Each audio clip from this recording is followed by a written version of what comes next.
Lionel Messi just made history. Again. 400 career assists, 894 goals. Numbers that will never be matched.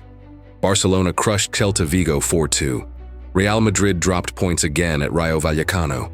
And Pep Guardiola's Man City destroyed Liverpool 3-0 in his 1,000th game as a manager. But here's the twist that changes everything. Messi secretly visited Camp Nou last night. And what happened there might hint at something huge for Barcelona's future. Subscribe to Cyberboot right now, because this weekend wasn't just about results, it was about legacy. Let's go. Welcome back to Cyberboot, where we break down the biggest football weekends with tactical precision and the stories that matter. What a weekend for Messi and Barcelona fans. Absolute perfection on both sides of the Atlantic. Messi scoring braces, making history with 400 assists, and leading Inter Miami to the MLS playoffs. Barcelona finally finding their rhythm with a 4-2 victory over Celta Vigo, while Real Madrid stumbled to a goalless draw at Rayo Vallecano for the third consecutive year. And then Pep Guardiola, the legendary manager who shaped both Messi and Barcelona, wins his 1,000th match in management by dismantling Liverpool 3-0. But there's a deeper story here. Something happening behind the scenes that connects all these moments.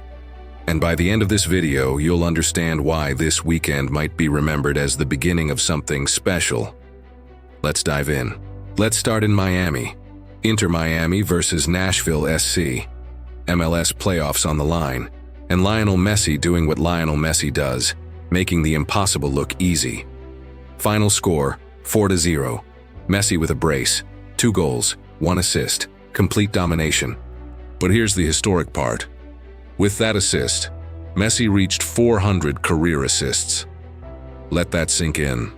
400 assists across his entire professional career. Combined with his 894 goals, Messi now has 1,294 direct goal contributions. And here's what makes it even more insane. Messi is the only player in football history to reach 400 assists. Not Cristiano Ronaldo, not Pele, not Maradona, not Zidane. Nobody else has ever done it. Think about what that means tactically. Messi isn't just a goal scorer, he's a complete creator. His vision, his passing range, his ability to unlock defenses with a single ball. It's unmatched in football history. Inter Miami are now heading to the MLS playoffs because of him. He's transformed American soccer in one season. At 37 years old, he's still breaking records that might stand forever. Now, here's my first question for you. Do you think Messi's 400 assists record will ever be broken? Or is this one of those untouchable records like Gerd Müller's goal-scoring rates? Drop your answer in the comments. I genuinely want to hear Cyberboot's audience opinion on this. Now let's talk about Real Madrid, the defending La Liga champions, the team with Vinicius Jr., Jude Bellingham, and Kylian Mbappe, traveling to Rayo Vallecano. Final score 0-0. Another goalless draw. And here's the crazy part. It's been 3 years since Real Madrid last won away at Rayo Vallecano. 3 years. Let me repeat that. The biggest club in the world, with some of the most expensive players ever assembled, cannot beat Rayo Vallecano away from home. What happened tactically? Rayo Vallecano defended deep. They stayed compact, 5 at the back when Madrid attacked. They clogged the central areas where Bellingham and Mbappe like to operate. They forced Madrid wide, into areas where crosses were easy to defend. And their goalkeeper? Immense. 5 crucial saves. He denied Vinicius. He denied Bellingham. He denied Rodrigo. Every time Madrid thought they'd broken through, he was there. Madrid tried everything. Over 600 passes, 20+ shots. But sometimes football is about moments, not possession. And Rayo Vallecano had the defensive organization to frustrate one of the most attacking teams in Europe. But here's where it gets interesting. Some Madrid fans on social media were joking, and I'm paraphrasing here, that Madrid couldn't win without their 12th player. You know what that's code for? The refereeing decisions that sometimes go their way in big matches.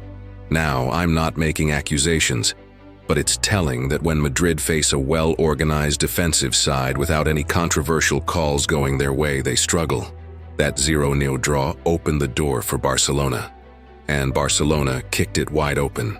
A few hours after Madrid's draw, Barcelona faced Celta Vigo at home, and what followed was a roller coaster. 10th minute, handball in the box, penalty to Barcelona. Robert Lewandowski steps up. Goal, 1-0 Barcelona. But before the celebration even finished, Celta Vigo responded. Sergio Carrera. Goal, 1-1. Just like that, the lead is gone. 37th minute. Lewandowski scores again. 2-1 Barcelona. Surely they'll hold the lead this time? Nope. Borja Iglesias equalizes 2-2. Barcelona's defense is all over the place. Then, right before halftime, Lamine Yamal, the 17-year-old wonder kid, steps up. 45 plus 4 minutes. Goal, 3-2. Barcelona at halftime. What a first half. 5 goals, end-to-end action, defensive chaos. But also brilliant attacking football. Second half, completely different. Barcelona took control. The midfield, Pedri wasn't even playing yet, remember? Dictated the tempo. They slowed the game down when needed. They pressed high when Celta tried to build. They were clinical. And then Lewandowski completed his hat trick. His third goal of the match. Final score, 4-2 Barcelona. Lewandowski now has 17 goals this season across all competitions. At 36 years old, he's still one of the most lethal strikers in Europe. But let's talk about the elephant in the room, Barcelona's defense. Pau Cubarsí and Eric Garcia are doing well in central defense. They're reading the game, making interceptions, staying composed. But the fullbacks, Ronald Araujo and Alejandro Balde, are not finding their rhythm. They're being caught out of position. They're losing 1v1 duels. They're giving attackers too much space. Hansi Flick needs to address this, because against elite opposition, Real Madrid, Bayern Munich, Manchester City, those defensive mistakes will be punished. But here's the good news. Barcelona are now just 2 points behind Real Madrid at the top of La Liga. The title race is on. And even better, players are coming back from injury. Pedri returns next match. Rafinha returns. Joan Garcia, the goalkeeper, returns. Barcelona's squad depth is about to improve massively. So here's my second question for you. Can Barcelona win La Liga this season? Or will Real Madrid's experience and squad depth be too much? Let me know in the comments. Now, let's talk about the moment that made every Barcelona fan emotional. Last night, Lionel Messi secretly visited Camp Nou. He wasn't there for a match. He wasn't there for a ceremony. He was just home. For those who don't know the backstory, Messi left Barcelona in 2021 under heartbreaking circumstances. The club couldn't afford to keep him due to financial fair play regulations. He cried at his farewell press conference. Fans cried. It was one of the saddest moments in football history. Since then, Messi has been at PSG and now Inter Miami. But Barcelona has always been his home. The club where he became a legend. The club where he won everything, and now, 3 years later, he's back. Visiting Camp Nou, walking through the stadium that made him who he is.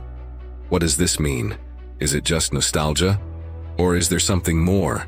Some fans are speculating, hoping, really, that Messi might return to Barcelona one day. Maybe as an ambassador. Maybe in some coaching or advisory role. I don't have answers, but I do know this. The connection between Messi and Barcelona is eternal. It's bigger than contracts, bigger than money. It's about legacy.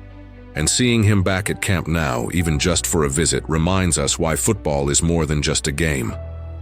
It's about emotion, history, belonging. Before we wrap up, let's talk about Pep Guardiola. Manchester City 3, Liverpool 0. Pep's 1000th match as a manager. And what a way to celebrate. Pep Guardiola has managed Barcelona, Bayern Munich, and Manchester City. He's won 33 major trophies. He's redefined modern football tactics with his possession-based high-pressing philosophy. And in his 1000th game, he dismantled Liverpool, one of the Premier League's most dangerous attacking teams, with ease. 3 goals, clean sheet, tactical perfection. Meanwhile, Liverpool? They're struggling. Their form has dipped. They're inconsistent. And it's raising questions about their ability to compete for the title this season. But Pep? He's still at the top of his game, still innovating, still winning. It's fitting that on a weekend where Messi made history and Barcelona found their rhythm, Pep, the man who shaped both, also reached a historic milestone. All right, let's wrap this up. What a weekend. Messi hitting 400 assists and leading Inter Miami to the playoffs. Barcelona beating Celta Vigo 4-2 and closing the gap on Real Madrid. Madrid dropping points at Rayo Vallecano for the third straight year. Pep winning his 1000th match. And Messi visiting Camp Nou in an emotional homecoming. Now here's what I need from you. Hit that subscribe button on Cyberboot and turn on notifications.